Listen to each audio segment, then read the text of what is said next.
Hola mis apreciados oyentes, estamos listos hoy 11 de abril para dar lectura al devocional y llevar esperanza a cada uno de nosotros. Agradezco de manera especial a mis hermanos en la fe que nos escuchan en Argentina, en Brasil, en Perú. Gracias nuevamente por hacernos llegar sus comentarios en Puerto Rico y en Nicaragua. Les agradezco mucho y que la honra y la gloria sea para nuestro Señor Jesucristo. Un saludo muy especial en el pueblo de Cítala, en Chalatenango, El Salvador, a mis amados hermanos y hermanas en la fe, a mis amigos y vecinos. El Señor sea con nosotros. Leamos en Primera de Corintios capítulo 4, versículo 5. Dice las Sagradas Escrituras: Así, no juzguéis nada antes del tiempo, hasta que venga el Señor. Él iluminará lo oculto de las tinieblas y manifestará los motivos de los corazones. Entonces cada uno tendrá de Dios la alabanza. ¿Juzgar o no juzgar? Parafraseando a Hamlet, podríamos decir: juzgar o no juzgar, esa es la cuestión. Somos muy rápidos en juzgar a otros y muy remisos a juzgarnos a nosotros mismos. Con una vara nos medimos y con otra medimos a los demás. Decía el famoso terapeuta, psicólogo, escritor y orador de renombre, Wayne W. Dyer: ¿cuál es el propósito de juzgar? Nuestra meta no es ser mejor que alguien, sino ser mejor de lo que solíamos ser. Este escritor tiene mucha experiencia. Escribió 40 bestsellers. En uno de ellos, muy bonito, es I Can See Clearly Now. Ahora yo puedo ver claramente. Otro habla de el poder de la intención. También hay otro libro muy bonito que habla la sabiduría de los siglos. Podremos juzgar y evaluar a nuestro prójimo cuando nos hayamos examinado primero nosotros. Y cuando ya tengamos toda la información, cuando lo hagamos con humildad, dando los pasos bíblicos y movidos por el amor con el propósito de restaurar y ayudar a crecer. Entonces, ¿cuál debe ser el propósito de juzgar? No debe ser enjuiciar a una persona, así por así. No, el propósito debe ser restaurar a esa persona, ayudarle a crecer. El señor Tomás de Kempis era de la orden de los agustinos. Decía las siguientes palabras: trata de sobrellevar con paciencia las debilidades y los defectos ajenos, cualesquiera que estos sean, porque tú también tienes muchos defectos que los demás tienen que soportar. Como tú quieres, pretendemos que sean perfectos y nosotros no enmendamos nuestras propias miserias. Según Pablo, hay 3 problemas en la ciudad de Corinto con los que juzgan el ministerio. Número 1, se trata de un juicio anticipado y extemporáneo, de un prejuicio, por lo general negativo. Eso lleva a hacer un juicio previo y planteado. El momento adecuado para el juicio es el regreso del Señor. Número 2, juzgar conforme a normas erróneas. Los corintios evaluaban según sus propias opiniones, sentimientos y prejuicios. La única norma segura es el invariable escrito está de la palabra de Dios. Número 3, la motivación equivocada. Entre los corintios la motivación no era espiritual. Atacaban a los siervos de Dios para imponerles sus ideas. Promovían las divisiones en la iglesia. Dios es el único que conoce los motivos y así el juzgar con justicia. Nos preguntaremos entonces, ¿quiere decir de que qué es lo que pasaba en el tiempo de los jueces? ¿Ellos no podían juzgar?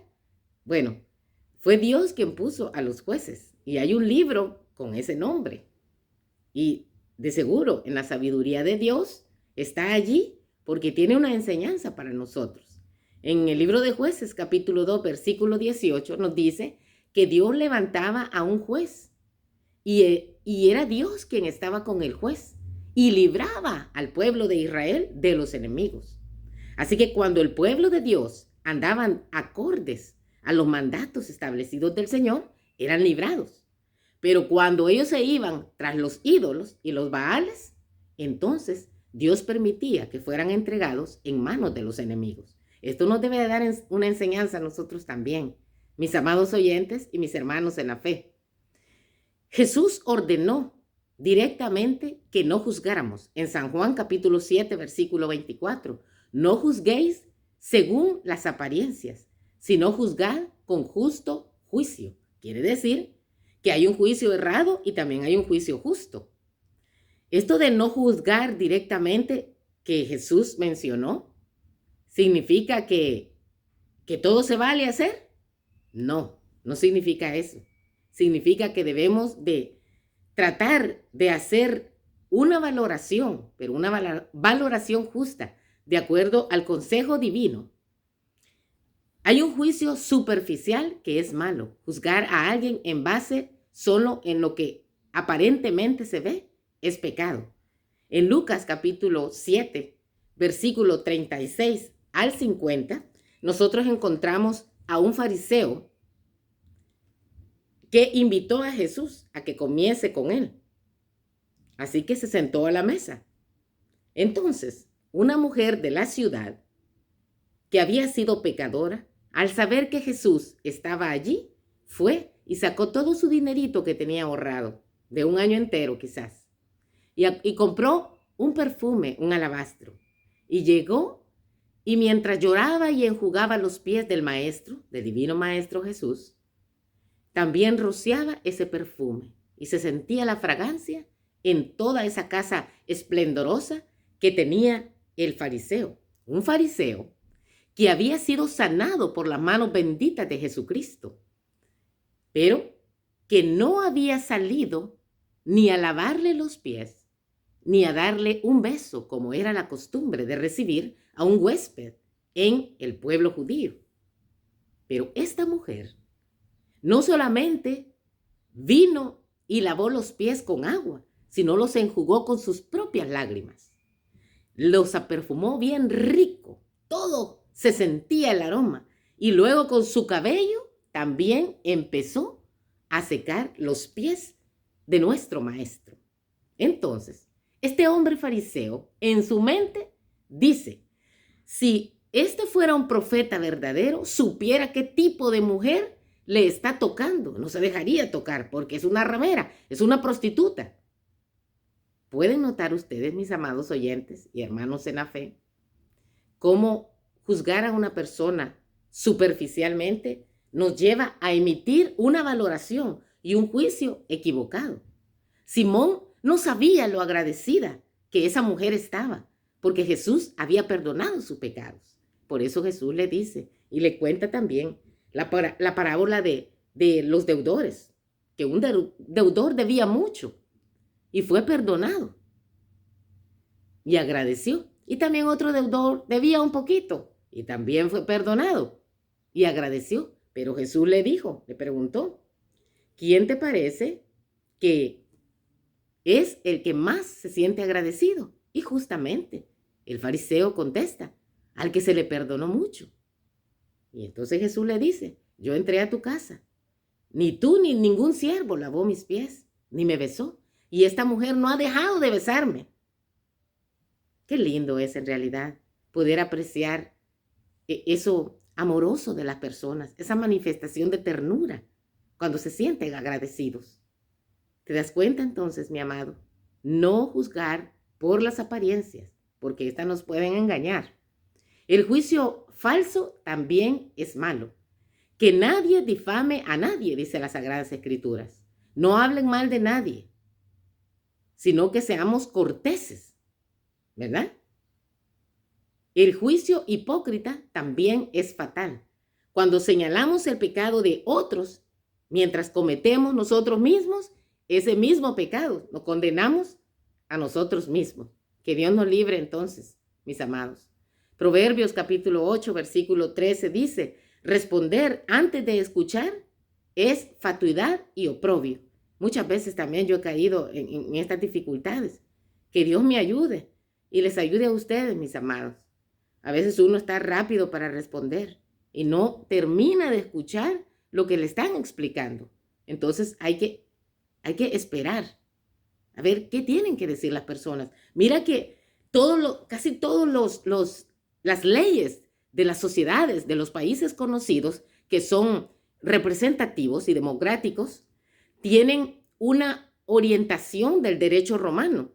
En el derecho romano no se le permitía entregar a un hombre a que fuera acusado o a muerte, mientras este hombre no se le diera la oportunidad de defenderse de los cargos que se le estaban imputando.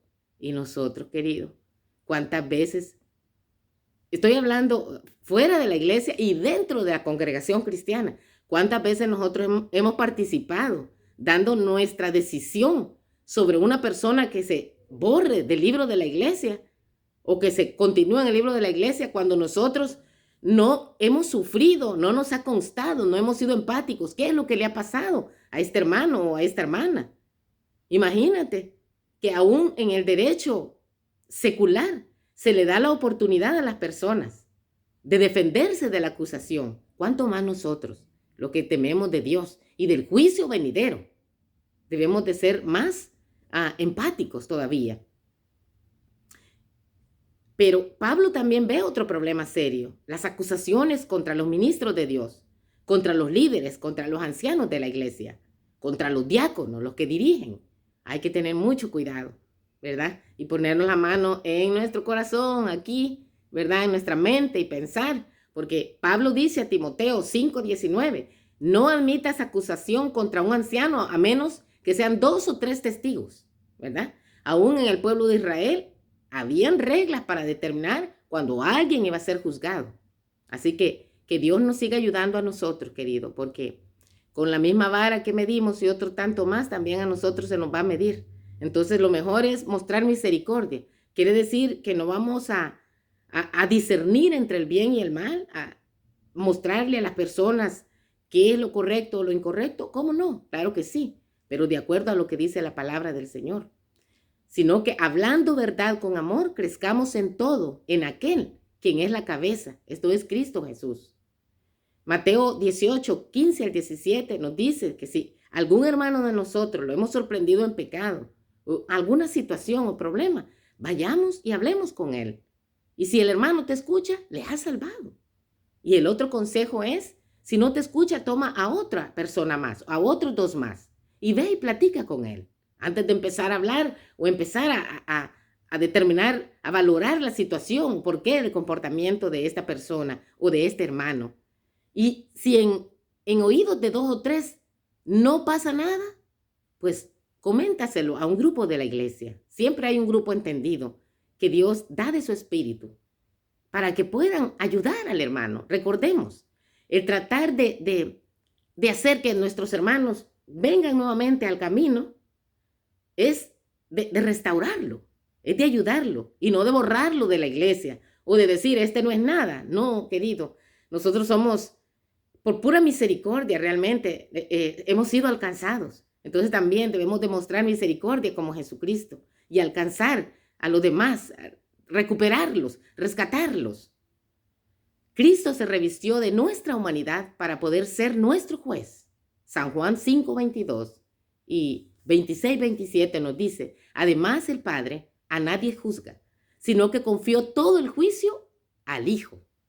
Porque como el Padre tiene vida, asimismo, así también dio al Hijo que tenga vida en sí mismo. Además, le dio autoridad de ejercer juicio, porque es el Hijo del Hombre. Yo estoy feliz que Jesús sea mi juez. No hay nadie más compasivo como Jesús, ni nadie que comprenda mejor mi situación, tu situación, que nuestro Señor Jesucristo. Ninguno de nosotros ha sido designado para juzgar a los demás. Que Dios nos libre. Todo lo que podemos hacer es corregirnos a nosotros mismos. Yo, corregirme. En relación a esto, dice la sierva de Dios, Elena de White: exhorto a todos, en el nombre de Cristo, a obedecer la orden que Él nos da, de no sentarnos jamás en el sitial del juez. Este mensaje, dice ella, ha repercutido día tras día en mis oídos. Bájense, dice ella, bájense del estrado del tribunal. Bajen de allí con humildad. Que Dios nos ampare, mi amado. Que cuando realmente tengamos base suficiente, que hayamos indagado, sea con el propósito de poder restaurar y ayudar a nuestros amados hermanos en la fe. Todos estamos en la lucha y propensos a caer. Cojámonos de la mano de Cristo. Gracias, porque Él es tu juez y mi juez. Cuando Él venga también, dará la recompensa a cada uno de acuerdo a nuestro obrar. Mientras tanto, tengamos humildad y procedamos de acuerdo al consejo divino. La paz de Cristo sea con cada uno de nosotros. Si Él lo permite, aquí nos encontraremos mañana. Amén.